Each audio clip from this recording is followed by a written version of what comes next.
Hello my friends and welcome to FISHTORY. I'm Alexander Williamson and today we are going over questions you guys have in the comments. Or comments you guys have made that are questions, however you want to look at it. So rather than answering these one by one as I normally do, I figured let's take some of the common ones or ones that I see several different times or that pertain to something recent going on. And let's answer them just out loud, and maybe you'll learn something new, and plus we'll get all these questions answered. We'll try to have a minute or two answered max, and go right down through the list, get a lot of interesting stuff covered. Now, normally I spend anywhere between I spend 4 hours every day going through the comments, my messages and emails, sometimes more than that. But I make a point to spend 4 hours on it and then spend another 4 hours on either researching, filming, making content, and that's like a minimum. And that's how I set this channel as my job. So I will continue to do that, but normally I select members and then recent videos. And sometimes questions fall through the cracks because the channel's growing. But I want this to still feel like a community, so let's answer some of these questions as best possible. And let's jump in right now. All right, Dash Drones wants to know, what do you do when a fish passes away? Do you just leave it in the aquarium? Do you bury it in the substrate? Or do you get it out of there and, put it in the compost bin or whatnot? Well, here's my take. There's no one super wrong answer in my opinion, but I would caution that those fish may have died for a reason, and it may be a reason that is something like a disease that is contagious. It could be parasites. Not only that, even if it didn't die from that, there is a chance that they have parasites anyways, and then the fish eating that fish will end up with it. Also, there's a lot of parasites that complete their life cycle by having one stage of the parasite in a fish and hoping that fish gets eaten. So I would say out of all the things that are possible, ideally it's best to pull it out and to flush it. You can get your nutrients, from fertilizers, root tabs, and from all the little microbiomes and fish food that's all breaking down in your aquarium at a given time. Now, beyond that, people who do just bury it, it is a nutrition spike, but it will take time for microbes to break it down, and you'll need to bury it several inches deep because the ammonia is going to be the thing that leaches out first. So you also want to make sure that you have a tank that has strong biological filtration and can deal with the spike in ammonia like that. Otherwise, it's pretty much up to you what you want to do. So that's the info I have for you. I hope that helps, buddy. Oh no! Cave Rock says they washed out their filter on accident and squeezed out all the good bacteria, and because of that, their plants are melting. Now this is really interesting because the plants could be melting for a couple reasons, but the main reason would be that there is an ammonia spike now, and that has melted the plants. That's bad news for your whole aquarium, and it probably undid your whole cycle. Now, you can prevent this by having either the blade kind of filtration in a hang off the back, so that you always have one in there and only change one at a time. Or you can have multiple sponge filters, or you can just have a lot of plants and a lot of surface area, and in theory you actually have a backup sponge filter or beneficial bacteria storage facility in the form of your hardscape and plants that will give you a lot more buffer than people may think. Now, I would say don't wash out your sponge filter with tap water, of course, but even when people do, it doesn't tend to kill all the bacteria that's colonized it. So hopefully it will come back. It's worth, swishing out, getting the dead bacteria out into a dechlorinated bucket of water, but then it's worth running the air back through that sponge filter or through the blade or cartridge in order to bring whatever may be in there back to life. Also, there's going to be some beneficial bacteria in your aquarium, so give it some time. Don't feed for a couple days. Keep adding dechlorinator, and hopefully that'll get you through it once everything kind of cycles back up with a bit of that jump start. All right, Live For Today says, can you do a video on plants? I have a whole bunch of videos on plants. Lucky for you, over 100. I have over 1,800 videos now in 7 years. Some of the old ones, the audio and the video may not be the best quality, but everything from the last 5 years or so should be at least around this quality and does involve my best research that I can do and the best info I can bring to you.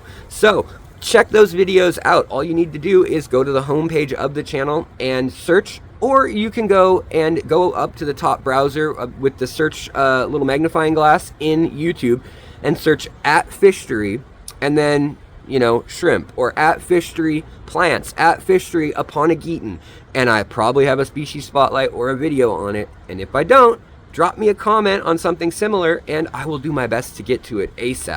Alright guys, Candy Fairy wanted to know, what do I do if I don't have antibiotics and I can't get antibiotics? I'm in a country where they won't let me buy antibiotics. Well, first of all is, if you have a vet that treats fish, go to them if you can afford it. Hopefully you can explain your situation. If you have a whole fish room, maybe they will take pity on you and understand if you come informed on the topic.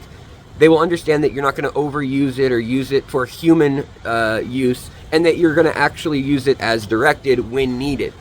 If this is the case, I've heard of people, including myself, get some antibiotics, also dewormers, antiparasiticals, from the vet for prescriptions that are in bulk quantities, almost like for agriculture. And that is one way to handle it. Now, the other way, if you can't get that far, is to do home remedies, essentially. And the first of which is separate the fish from the healthy fish. Get that sick fish out of there. And a lot of people think things are bacterial that aren't. Everyone treats, with a general parasitic or dewormer and a general bacterial, and then something about ick. They treat with that trio. It's a good trio. There's a good chance one of those things is going on, at least. But a lot of times it's a little more complicated than that. It could be something other than a bacterial infection. It could be a fungal infection.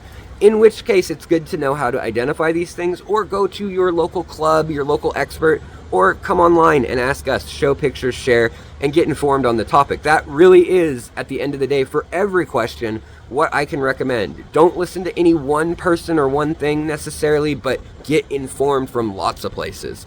And then decide for yourself what you think is best. But historically, what we would do to treat fish is separate them. And we know that bacteria does not like salt for the most part. Living things don't like a heavy amount of salt, yet we all need a little bit of it to live. But if you do salt dips for your fish, and look up your type of fish and how much salt you can add, because it does vary. Live bears, cichlids, and brackish fish can handle way more salt than, say, a nanofish from an acidic and blackwater habitat.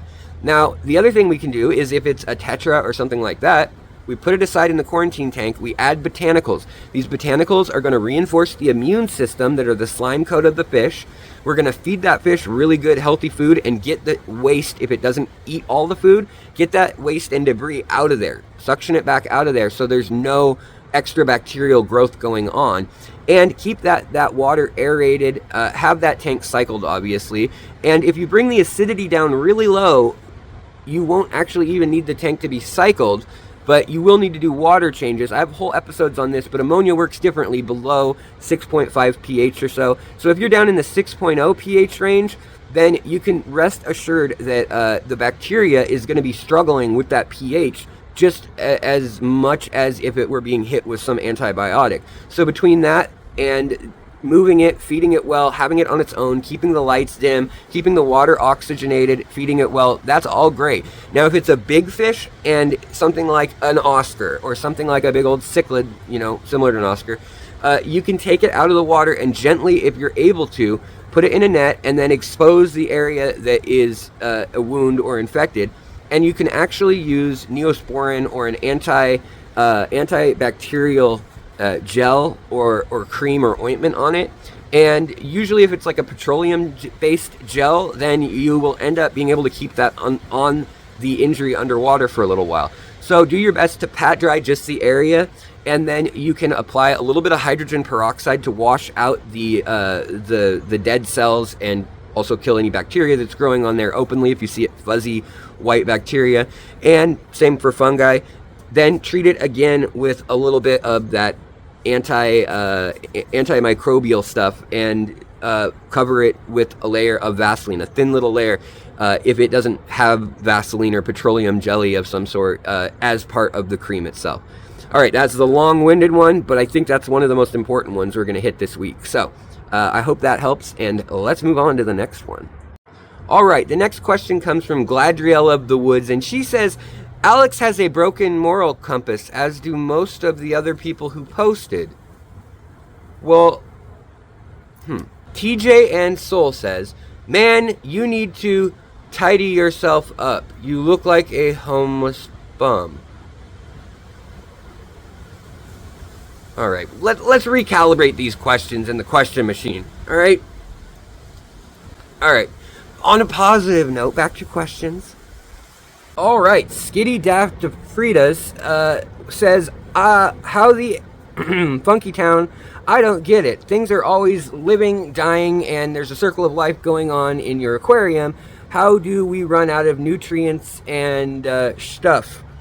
So, this is kind of an interesting question, but if you look at a video of mine called The True Nitrogen Cycle, you'll realize the nitrogen cycle is not a cycle. We are putting food in, our fish eat it, our fish turn it into waste, and then the plants, in theory, pick that up and use it, some of it.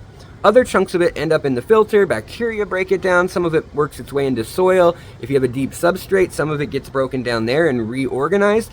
Well, that food is nitrogen, yes, but nitrogen can be rearranged into a gas. It can also be bonded with sulfur or hydrogen or oxygen, and all of those things can become gas and leave your aquarium, whether in the substrate, water column, or digestive tract of some sort of small microorganism, or in the cell of a bacteria or fungi.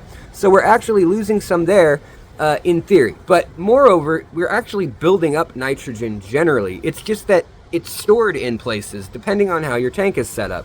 And the main place it's stored is in your plants. And your plants, unless you never cut them, are going to be in your aquarium. Now, it's not so often that we have an aquarium plant just die, a healthy aquarium plant. More often, you're going to be trimming it. If you trim it, yes, you're actively removing those nutrients and nitrates out of the aquarium and you reduce the net amount. However, it's not until it actually dies of old age or something like that, then falls back into the aquarium, then gets worked back through the ecosystem, that you would have a true cycle. So unless you're cutting your plants and throwing them all back in the tank, which is a recipe for a lot of biological waste, it can lead to algae, it can lead to cyanobacteria outbreaks. It's just a lot of, it's a heavy load for a tank to handle all at once. You probably are going to need to supplement that in different ways. So I hope that answers your question, my friend. Alright, a name I'm going to read as Connor Adams. Wants to know, out of the long thing here, he wants to know, what do I do about jumping fish? Like the tank's open and I don't want them to jump out, poor fishies, you know? And I agree, I love having open top tanks. I think it looks incredible to watch fish move from above. And it's just another really cool angle to see them from and see how they behave and move. And, you know, the main thing is fish need a runway to jump a lot of times. Not all fish, but a lot of fish. If you have something like pseudomagills or some just really nimble tetras, long, slender tetras, they're going to be able to jump. Pencilfish, they're going to be able to jump without much of a runway at all. And really all you can do is lower the water from the rim there. And I would say 1.5 inches to 3 inches is going to be where you need to be for most fish. Now, if you have really big fish in a big tank, if it's determined, it's just going to jump. And, you know, they don't usually jump if they have nowhere to go to. So I would say limit the other fish that are going to be chasing at full speed. So having fish that are predatory in the tank, even if they don't actually bite the fish, but if you see them chasing each other around all the time, that might not be a good combo for a tank that's rimless or that has the ability for them to jump out of easily. Now, floating plants are going to be your next best line of defense other than lowering the water or having a lid. And, you know, you can do that and it will cause the fish to not be able to get up out of the water as easily. Also, it will just put blinders on them so they won't think about jumping there. They'll think of that as an enclosed location. And the same goes for having plants around the perimeter of your tank. It kind of encloses in and defines the space where they're going to live. I've had fish jump from one tank down to another, and you better believe, especially like a puffer or something, can see out of the tank and pick its targets. So many other fish have that ability as well that are jumpers. Puffers, not jumpers so much. All right, David Adkins wants to know if the seed shrimp that are in the aquarium are like scuds. Like, are they going to eat your plants potentially? Now, scuds don't even eat live plants unless they run out of other food. They like detritus. You know, we already talked about scuds earlier as a pest, but same with planaria, and that is, yes, they will eat live baby fish and shrimp, even adult ones in extreme cases of high population numbers, but they actually don't have the best digestive system, and to get the most nutrition out of what's in the nature around them, they have evolved to eat stuff that's already breaking down. So they like plant material that's already started to break down, started to rot, maybe even ferment a little bit. And so that is one little point I wanted to point out, in that scuds and planaria, they won't even eat your plants unless they're getting kind of desperate, and you definitely have a serious infestation or population, if you want to say it that way, at that point. So it might be something to consider and address. Now, as for seed shrimp, ostracods, they're different than Gomeris or scuds, and they are completely harmless to plants. They are eating microorganisms and biofilms, and they are just there for your fish to eat and enjoy and to be a part of that micro ecosystem. Totally peaceful, totally awesome little white dots that you see on the glass of your aquarium. And the springtails that hop on top of the water, just had an episode about them if you want to know a whole lot, but they're also totally peaceful, and just see them as extra protein. Alright, Fariz Mamadov wants to know, in his tank, which he's got all sorts of goodies in there, he's got a full spectrum light, he's got CO2, he's got aqua soil, and then he's got a little sand cap or sand visual layer on top. And he said that no matter what, he keeps adding a squirt or a pump of the nitric compound in his fertilizer, whether that's an all-in-one or a singular nitrogen, nitrate, ammonia. I don't know what it is that he's adding, but I'm assuming it's a nitrate-based formulation. Otherwise, it would make the fish somewhat ill. But he keeps adding it, and yet he sees nothing happen to the levels. Well, it would be my suggestion that with your CO2 levels and with your light, you probably are working through that much of the nitrogen. And he asked, what should I do? Should I increase my stock load, or should I increase the fertilizer? Now, my initial thoughts are to increase your stock load to what you enjoy, to whatever level of fish you think looks good. If you want more fish, go ahead and get more. Small schooling fish are a great way to go. I'd avoid adding any big, angels or Oscars in a tank like that right away. If you do, add one or two at a time, ideally, or add very young ones in a group. Now, feeding more food like that, over time you'll see the nitrates start to creep up, and maybe with your water changes, you can back off on how often you're doing the water changes. So between those two things, you should see a little change, and if that's still not enough, then yes, I would add a nitrogen-only additive. I wouldn't use an all-in-one, because then you're getting phosphates, you're getting magnesium, manganese, potassium, and usually you're going to find in a tank like yours that is functioning that well, potassium and nitrogen are the two things that every plant is kind of craving or could use more of. And you've got CO2 covered. So really, you've just got a powerhouse of a tank, and it's probably making some beautiful plants, but they're gonna need a little bit more oomph. Now, I should mention that things like red root floaters, some of the super red plants, they actually do best when they have very low nitrogen. So depending on the look you want, think about that. If you even want nitrogen above, say, 20 parts per million, if you can get it to 5 or 10, that may be just fine for what you're looking to do.